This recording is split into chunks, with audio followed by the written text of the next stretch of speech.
Right, so I'm going to play a game today. Well, I don't know. It has some elements of an adventure game, but I don't know if I'd go so far as to call it that. It has some survival horror in it, but it isn't really that either. Moby Game says it's strategy-based. I say they're crazy. The game is Weird Dreams, produced by Rainbird Software in 1988. There were several versions for various 8 and 16-bit platforms, the Amiga, the Commodore 64, the Atari ST, and one for MS-DOS, which is what I'll be playing, as it's the version I had as a kid when the game was still relatively new. It isn't uncommon for games of this era to jump right in and leave most of the story for the manual. Weird Dreams is no exception, but unlike other titles that only have a 2 or 3 page setup, Weird Dreams comes with an entire friggin' novella.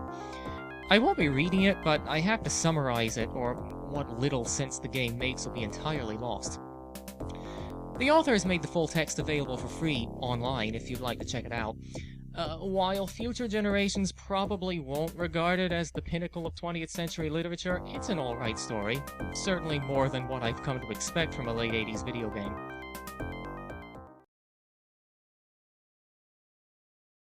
Our protagonist is a fellow named Steve, a fairly ordinary guy who lives and works in Plymouth, England. He's had a slight cold for the past few days, but he's more or less better now, aside from some lingering lethargy. Steve has a crush on one of his co-workers, Emily. He talks to her every day and has told her all about his recent illness and how he could barely pull himself out of bed. As it so happens, Emily is a bit more than she appears to be. Although outwardly she seems to be nothing more than a bookish, serious-minded girl who works in the company mailroom, she is, in fact, a demon cast from hell. Emily, convicted of crimes against her fellow demons, is now on her 3,000th year of a 6,000-year sentence. Emily is jealous of Steve, jealous of his ignorance, jealous of his mortality, and above all, jealous of his ability to sleep. Outside of the safety of hell, demons dare not sleep. Sleep leaves them vulnerable to soul-takers, who would sap their soul stuff given the chance. After centuries of boredom, she's decided it's high time to have a little fun. She's forbidden from using her demonic powers by her jailers, a tribunal of spectral forces known as the Guardians, so she attacks Steve not by magic, but by chemistry. On hearing of Steve's cold, she produces a few pills that she says will clear him right up. Needless to say, these are not Tylenols. The pills have been compounded to interfere with Steve's brain, to diminish some parts of it and to greatly enhance others. To summarize a long story with a single word, dreams. Steve had never dreamt before, at least none that he ever remembered. But now Steve dreamed. Very vivid, very frightening, very real dreams. Although at first content only to witness what Steve's dreams were doing to him, Emily soon began to take a more active role, telepathically inserting herself into Steve's head, watching the dreams unfold and guiding them. This is a dangerous move. Remember, Emily had been expressly forbidden from using her powers, and it eventually attracts the attention of the Guardians. Meanwhile, Steve is worried. Nothing like this has ever happened to him before. He sees doctors and specialists who at first assume it to be a psychiatric problem of little pressing concern, but after a scan of his brain it becomes plainly obvious that the problem is much more serious. Steve is immediately taken into surgery. Just as he is being anesthetized, Emily is summoned before the Guardians and charged with breaking the conditions of her imprisonment. Thinking fast, she escapes into the depths of Steve's mind, knowing that the Guardians cannot follow her there. There may still be a way out, she reasons, if only she could assume control of his brain. That's where the story ends and the game begins. In the game, you must navigate through your own unconscious, locate the demon that is trying to wrest control of your brain, and defeat her before you die. Okay, so let's begin.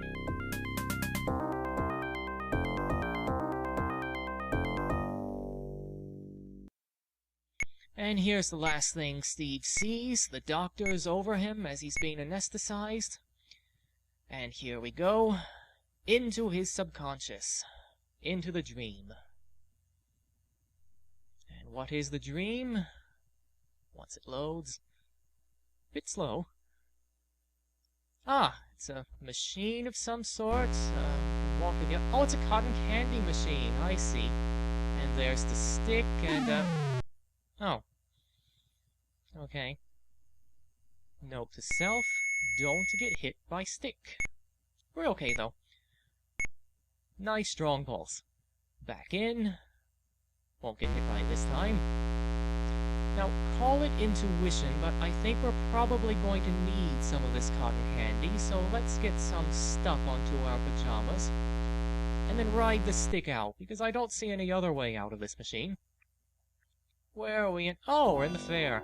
Just drop a piece there, because... Oh no, a giant wasp! Giant wasp that's carrying an orb of some sort. I want it.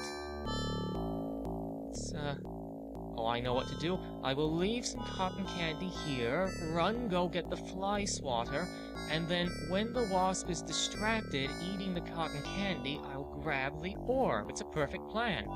Now, just grab the orb. Just grab the orb, Steve. Grab. No. There's one problem with this game.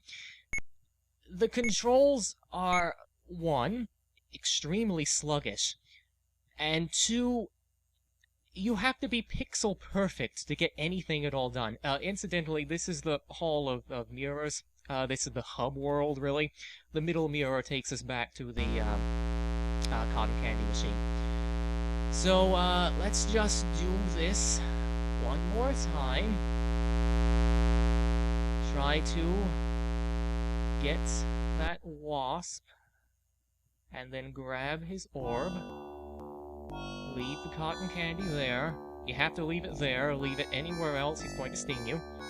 You also have to wait for him to pick it up. If you leave the screen before he picks it up, he will not follow you onto this screen, and you cannot get the orb, and the orb is necessary to beat the game. All 3 orbs are. Spoiler! Okay. Just pick it up, just pick it, oh, again. Run. Alright. Back to the cotton candy machine.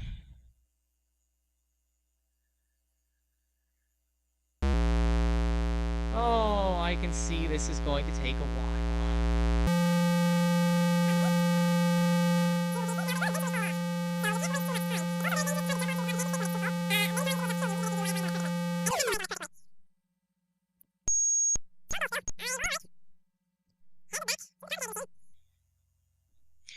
I always take one step forward because this is the best place to collect cotton candy.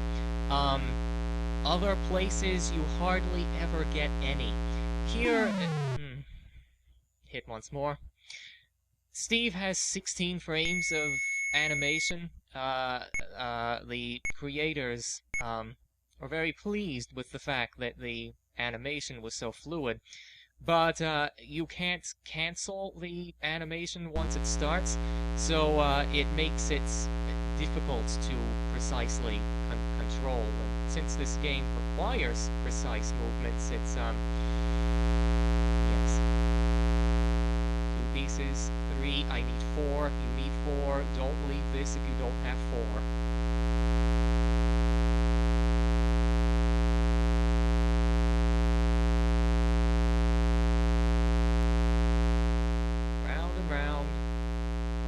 A piece. Oh, I lost 2. I've only got...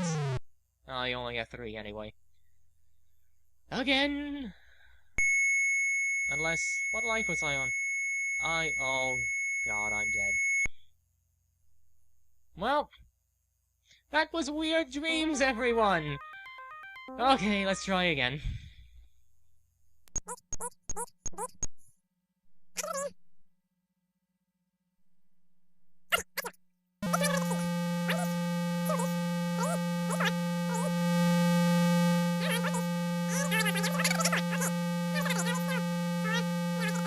There's 4. Alright, let's get out. Oh, where to go? Come back.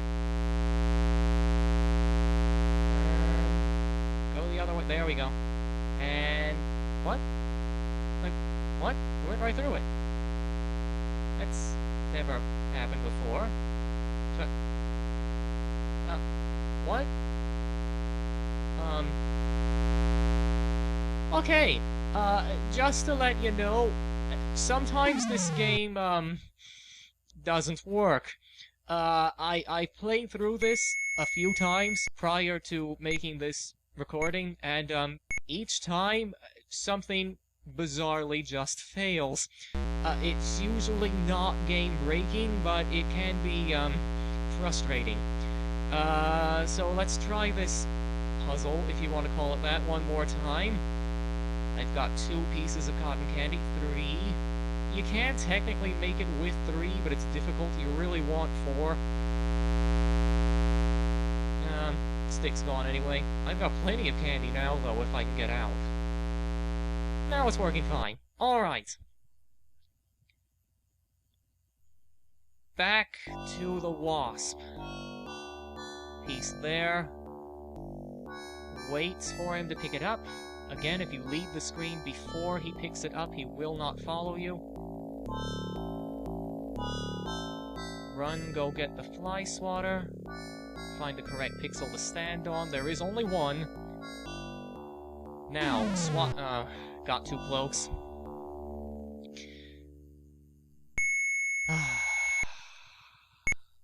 Well, this is not an easy game. Well, I won't say that. It is a fairly easy game in terms of puzzle nature. It's not hard to figure out. It's a very difficult to control game. Let's say that. I've always still oddly liked it though. Ever since I got it as a kid, I didn't actually buy it. I traded Monster Bash for it from a kid at school in 1994. I don't know if that was a good trade, but yeah.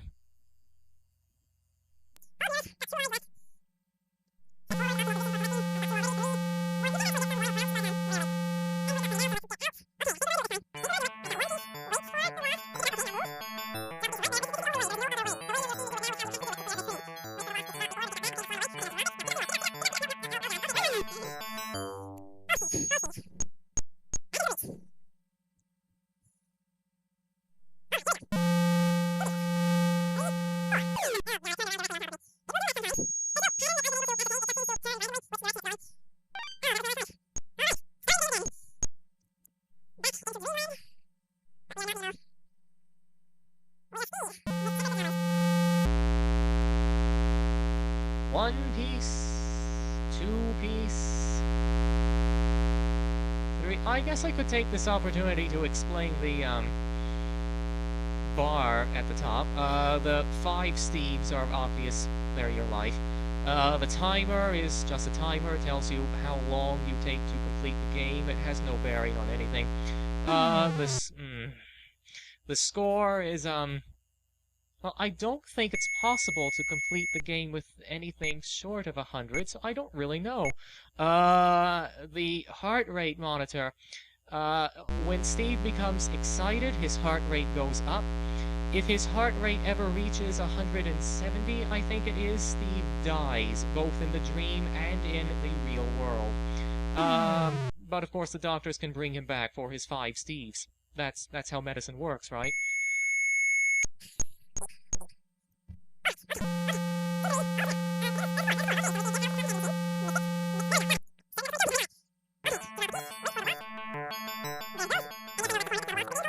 Okay, drop the pieces, run, go get the fly swatter. Pick it up, there, okay, got the fly swatter. Don't go too close. Okay, now, hit him, drop it, Steve, drop it. Now walk forward a tiny, no. Walk, no. I was so certain that time. Alright.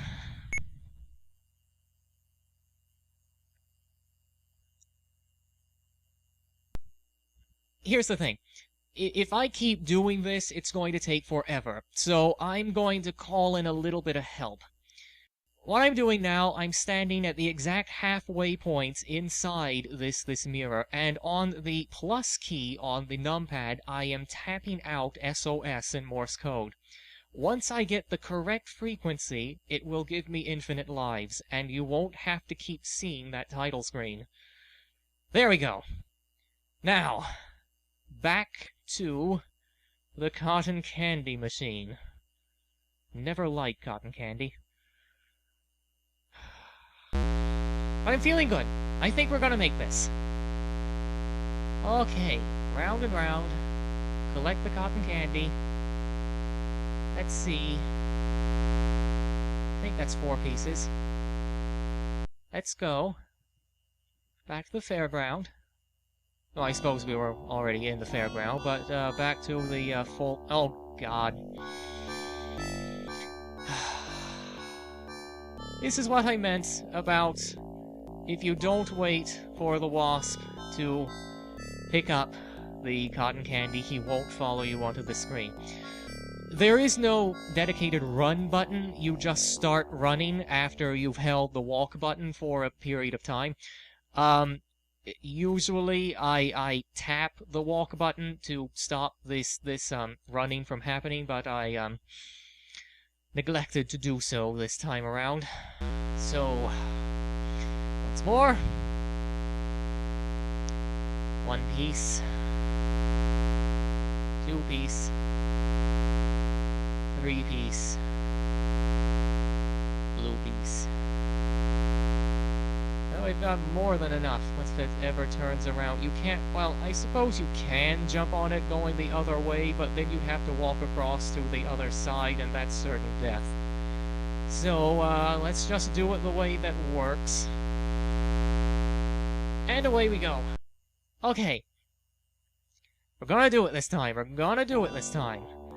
Drop, tap the walk button. Tap, tap. Okay. He's got it. Let's transition. Okay. Okay. Go get the fly. Perfect, you picked it up on the first try. Alright. Now.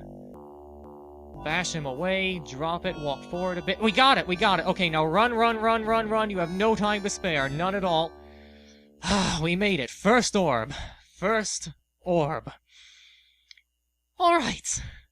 Okay. Now, we see 5 mirrors here. We know where 1 goes. We could go through this one, but we don't have an item necessary to finish that, so let's not. We could, or we can't go through this one because the other 2 were out of order, so let's go through the only one left. Ah, a nice English country garden with country gardens playing on the soundtrack. The roses do not look friendly. Let's go the other way. Nope. Other way is not good. Someone's had a campfire, apparently. Maybe if I walk slowly? Nope. Still don't like it. If I crouch, maybe? Can I crouch? Nope. Nope. Flowers don't like that either. Maybe I'm intended to just, wait here. Maybe help will come soon. Anytime. Oh, is something... Oh God, that's not help! Alright. Don't wait on the screen too long. That actually holds true for all screens on this game. Never stay on them too long. They will kill you. Let's use one of the sticks from the fire. We have a few moves. We have this swinging a bat move, the overhand move, the jab move, the upper move. I don't know what you call that. I'm not much of a stick waver. The bat move is really the best move for these flowers, as demonstrated there. But still, you'll probably die a few times, as, again, Steve has 16 frames of animation, and you can't interrupt them once the animation is started, which makes walking to a specific point troublesome. One nice thing of the game, the flowers you have killed stay dead. one thing that's probably not so nice of the game, they only stay dead because I called SOS back in the mirror room. If I did not do that when I died on this screen, I would be taken back to the Hall of Mirrors, and when I came back to this screen, all of the flowers would be living once more.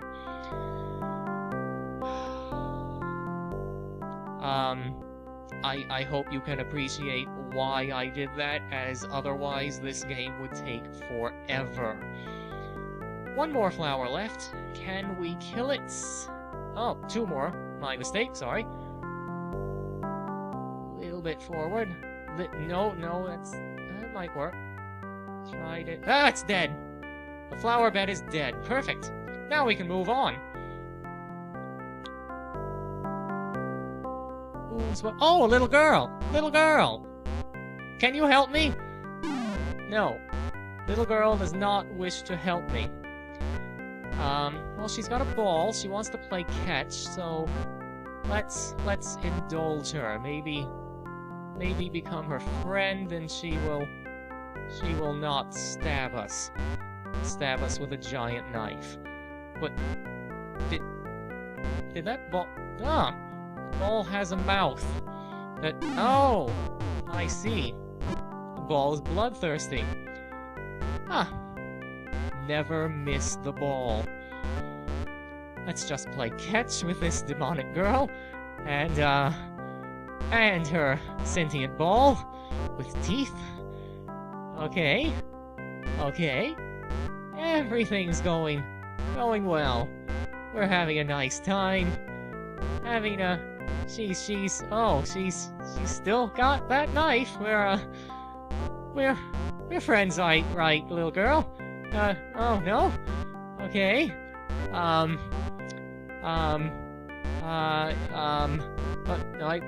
She's coming for me. I think I have a plan, though. Yeah. Okay. Well, little girl wasn't our friend, but the ball was.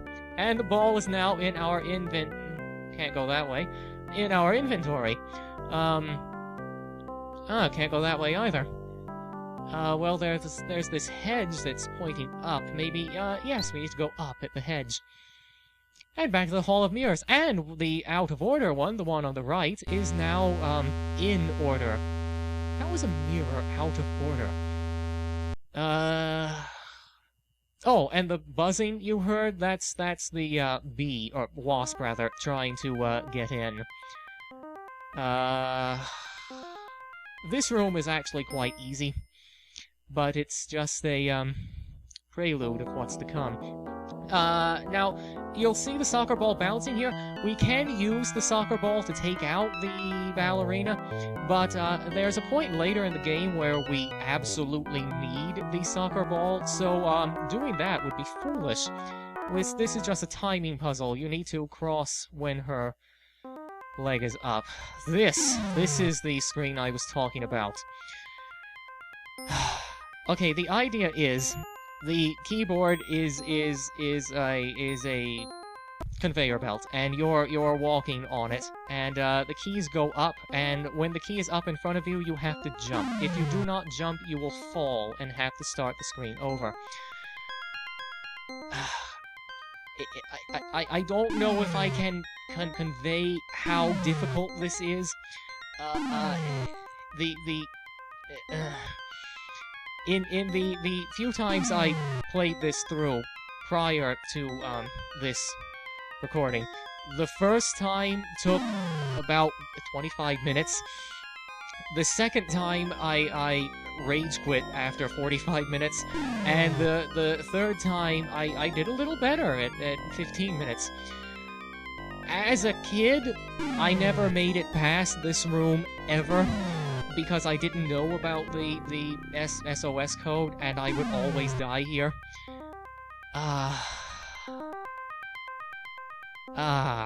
There's so little to say about this room.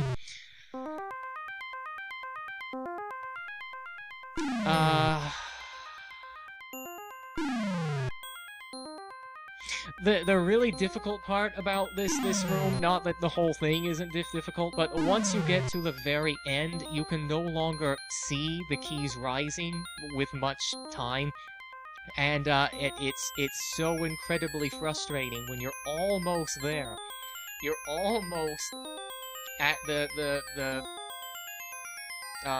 next screen point. I don't know what you want to call it. You're almost there, and then the key rises, and you fall, and there's nothing you can do. And you just keep going round.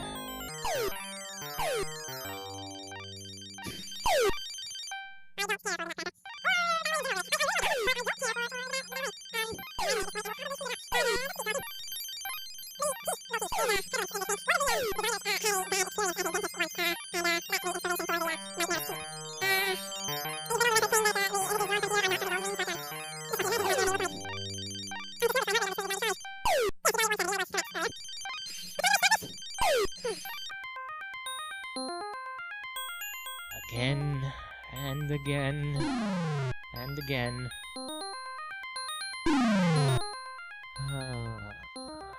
Alright. Okay, Okay, jump. Okay, well, also, whenever you jump, you go back. You lose your forward momentum. Which, icing on the cake. Okay, we're doing pretty well now. We're doing pretty well. We're almost there. Almost. Jump. Okay. Almost there. Okay. See, that was one. Oh, right, we're there. We're there. Oh, thank God we're there. Okay. This puzzle. This is another stand on the correct pixel puzzle. We want to grab the eel when it's not, shocking. But to grab the eel, we have to find the precise point to stand on. And then it's a timing thing. Well, it's more a luck thing, because even if you time it perfectly, it will still shock you. Not like then, that was just to show you that it will shock you. But, sometimes even if you do grab it when it's not white, it will still shock, like there. Okay. Wait for the eel to turn blue, and then grab it. Okay, we got the eel. Now, back to the Hall of Mirrors, where... Remember that wasp trying to get in? He surely couldn't have gotten in. Oh god, he got in. Well, we have an eel to take care of. I said we have an eel to take care of. The eel's not bothering you. Maybe, you try a different posture. Yes, this, there we go, he's dead. He should be dead. Why is the body still here, and why is it still buzzing? That isn't right. That's,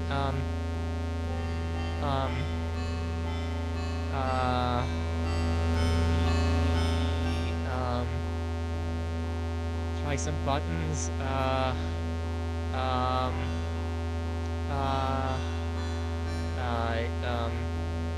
yep, I pushed the, button that would make me go through the door. No matter, simple to get back to the Hall of Mirrors.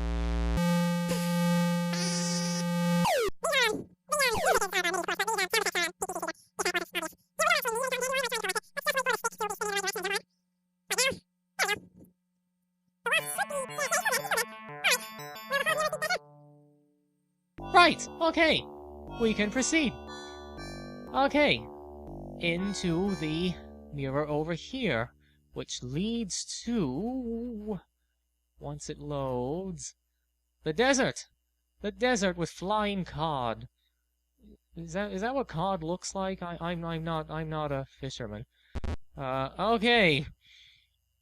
But that's what the designer describes them as. These monsters. I've heard them referred to as different things in various sources. Some places call them totem poles. I'm not certain where that, oh, I can't use the long jab with this. I'm not certain about that. Other places call them maggot monsters. That's more, reasonable, I suppose. Most fan sites call them dildos. I'll refrain from calling them anything at this point. It looks like they infinitely spawn. They don't actually. You can kill all of them, but, there's dozens and dozens. It's easiest to just try to beat them across the screen and, get it over with faster.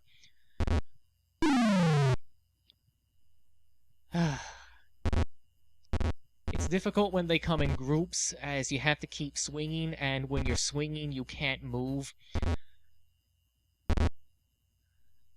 The, up fight movement is the fastest, so, that's really what you want to do if you're moving while fighting. But it sometimes just doesn't work. Same goes for all fights. Like that one, I somehow jabbed through the first guy and hit the second guy. It makes a lot of sense. Well, I suppose this is a, nightmare, so maybe it does make sense. Incidentally, I should have mentioned it earlier. I went to the, right at that first screen. You can go left. If you go left, you go into an infinite loop of desert that leads nowhere. So, go right. This is a mini-boss, I guess. Sort of a Maui head with feet. The first one's easy. The second one up here is more difficult. You have to take him out with a specific move. 2 long jabs, and then 3 up jabs, strokes, whatever. 1, 2, 1, 2, and 3. And he's down. Okay, now, the, Orb Guardian. Coming up. There's the orb is inside that statue. Now you see that, sand whirlpool? If you fall in that, you'll go back to the Hall of Mirrors and have to do the whole desert segment a second time. So, don't fall in that whirlpool. I'm demonstrating here that you can't fight on that side. I was trying to. But, if you fight the statue and kill it, you will then get the orb. Then it's time to go through the whirlpool. It doesn't lead to the Hall of Mirrors. It leads to this, bog, if you want to call it that. You'll see the soccer ball is jumping now. Now is the time to use it because I can't move. But the ball will kindly carve a path for me. Thank you, ball. Now return to your HUD where you... No? Not going up there? Huh. Well, don't return to the HUD. Onward!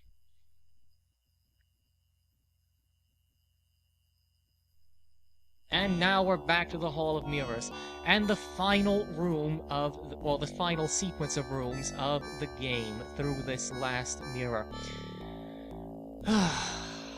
Now, I'm going to tell you up front, I have never beaten this game.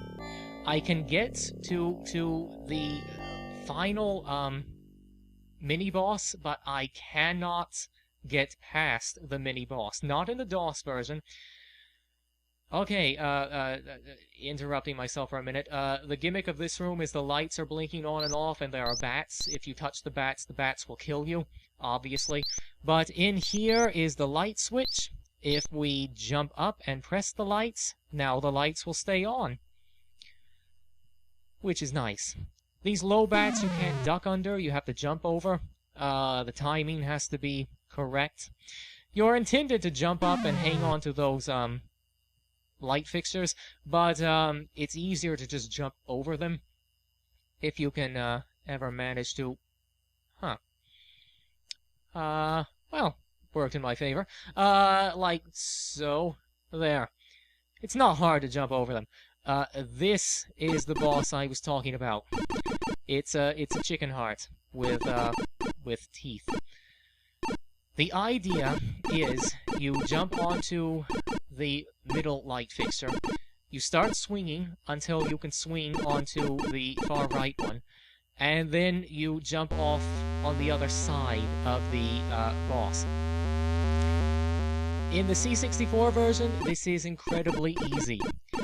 I've never played the other two versions. I know they are easier too. The DOS is by far the hardest version of this game, because it wasn't made by the makers. It was ported by a third party. But yeah, you swing by going back and forth with your joystick or the arrow keys. But the timing to make yourself swing further is incredibly hard. It is possible, but it's you have to be pixel perfect in when you press the key, and it's not at all obvious.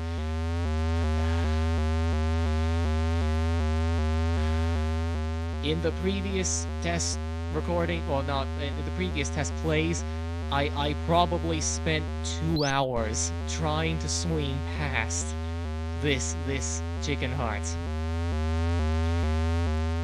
And oh god.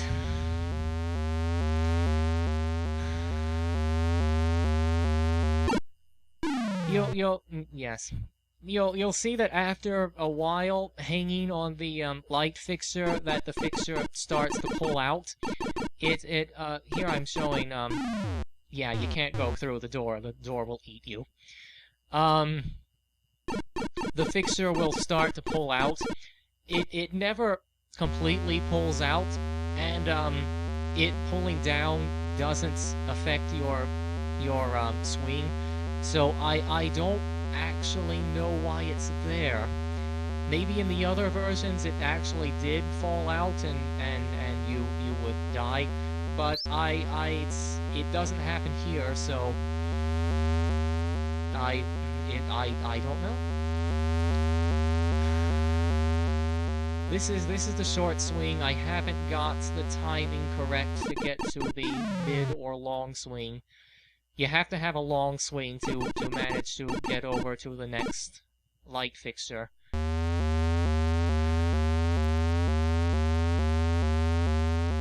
It's also difficult to jump off at the time you want, because you have to push the jump button prior to your actually being at the furthest point, and many times you'll jump backward.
Oh, there we go, there we go. There we go. Let's try... Medium swing's not going to do it. That's... I thought that was a long swing. Obviously not. I don't think I'm gonna make it. Let's give it a bit longer, though. Oh, getting into the swing of, swinging. Up there. Oh!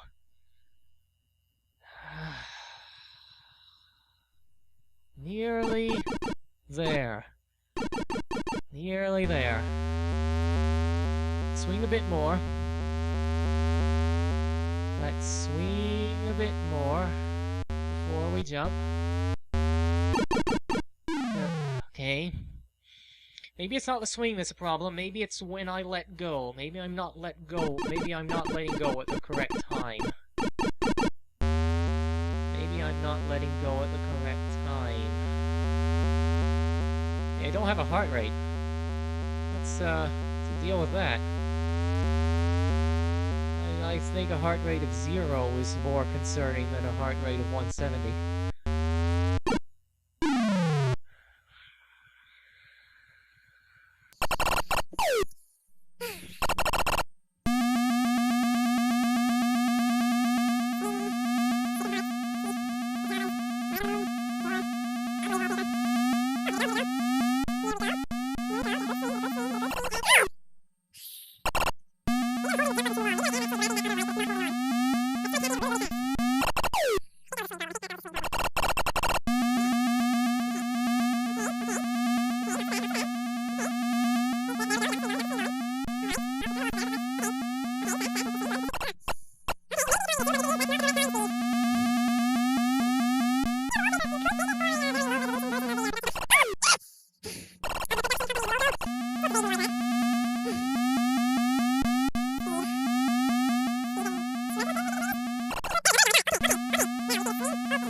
Copy.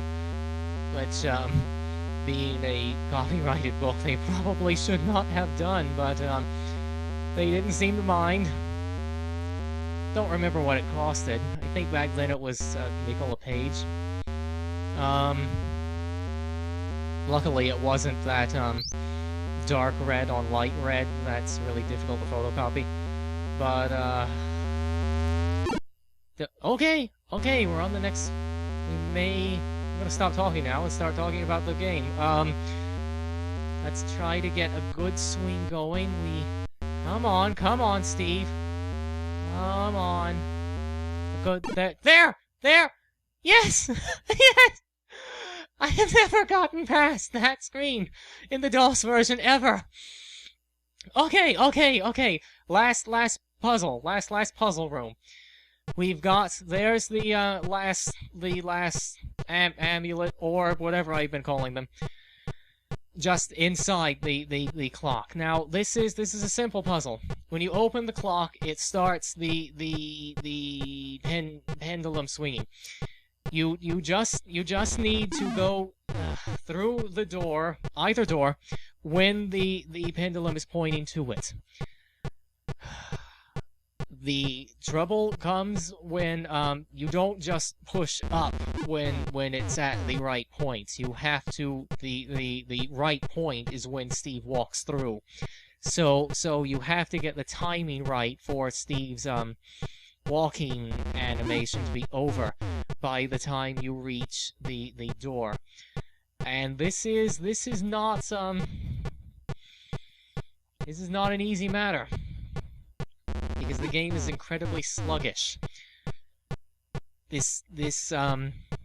Remind you again, this game was made in 1988. Actually, I think this version was made in 1990, but still, 1990 is early for a game of this type. And it's not optimized well, I should say. And so the animation is slow. Very slow. It runs a bit faster in EGA mode instead of VGA, but it's not at all as pretty. And looking at it now, let's see an awful lot. So just trying different timing schemes, try to find the one that works. As I said, either door works. You can go through the left or right, it doesn't matter. You just have to wait for the pendulum to be pointing to it as Steve walks through. Nope, not there.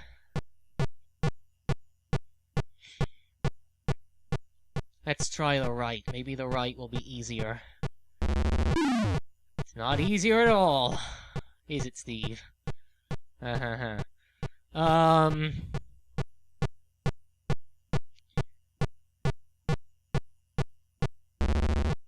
There we go! Okay. Last boss. Well, the final boss of the game. This is Emily. This is Emily, the brain, with the eye. Yeah. The three orbs floating around her, I have no idea what they represent, but we need to replace them with the three, orbs that we've collected through the game. The one from the wasp, the one from the statue in the desert, and the one from the grandfather clock. We replace them by hitting them with the cod. Now, the problem comes in with actually getting the timing right. You can only hit the orbs when the eye is open. If you hit them when the eye is closed, your cod just bounces off, and you have to pick it back up. And you have to hope it lands in a place where you can pick it back up without being hit by the floating brain orb. So, you have to find the right spot to stand where the orbs won't hit you, but you can hit them. It doesn't look like this bat swinging. Well, I guess it will, because it bounced off there. It was looking like the bat swing didn't work. Maybe I had to only do the long jab. But, what about the overhand? No. Let's go back to the bat. Eyes open. I guess the overhand will work too. Or the swing up and down. Well, the swing up. The swing down is a different... I don't know how this game's fighting works. Come on. You can't crouch and move. That's not possible. There, I was just trying to figure out how close I could get before it would hit me. To try to gauge where I can stand relative to that green splotch on the desert floor.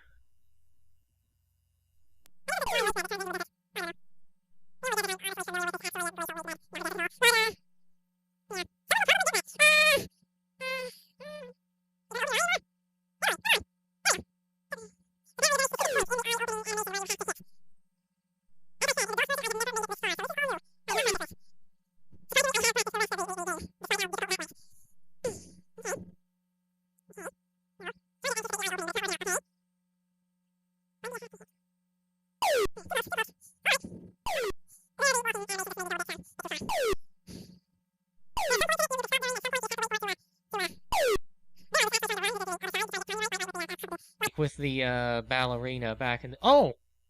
There's one. There's one. One down. Two down.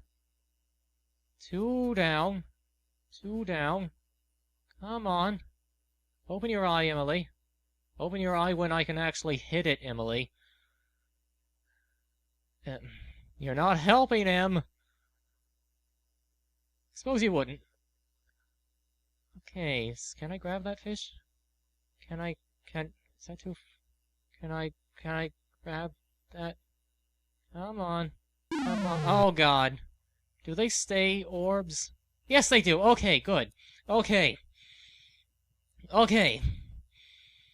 You know, I wonder if I didn't enter the SOS code, if I would go all the way back to the Hall of Mirrors. Oh. Oh, that's frightening. Okay. One orb to go. One orb.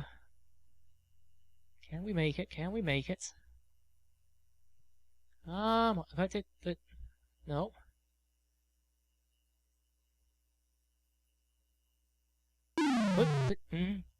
It's okay, it's okay. I know it's not too much of a hindrance. That would have hit if Emily's eye had been open. So that's a good place to stand. Where was it? Around here? Okay. Okay, open your eye, Emily. Okay. Can't hit while the eye is closing. Can't hit while the eye is closing. Where's... there? No, that's... there. Ish? No, it's close. There we go, there we go. This is where we were before. Okay. Okay. Wait for the right time. This game is all about timing. Maybe that's a way to describe it. It's a timing game. It's a timing game.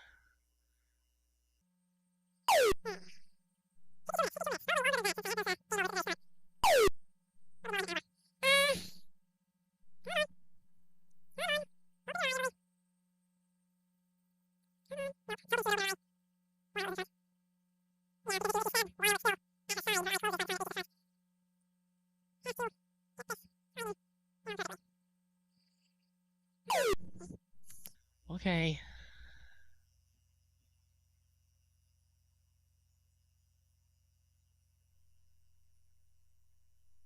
All right. There we go, there we go. All three orbs. All three orbs, they collect in Emily's eye. I have no idea what the relevance of this is, but that defeats Emily in some manner. Now we're returning. We're coming out of unconsciousness. The dream is over. We're waking up. The dream is over. The dream is over. Dream's not over at all!